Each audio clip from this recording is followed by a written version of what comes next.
Hi, this is Enrique with First West Financial, and this is your First Time Buyer channel. Hi there. So today I want to talk to you about rates. You probably heard that rates are really low. They are so low that we're actually seeing a lot of people who couldn't actually afford a home before starting to come out and purchase houses.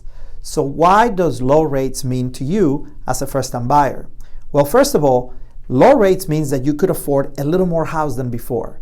So if you were struggling to find a home at your price, it's time to look again, because maybe you'll be able to qualify for more home because the rates are low. The second reason why this is important is because some of the first-time buyer programs that require no down payment have also dropped the rates. They have dropped the rates in order to make it more affordable for people to buy their first home.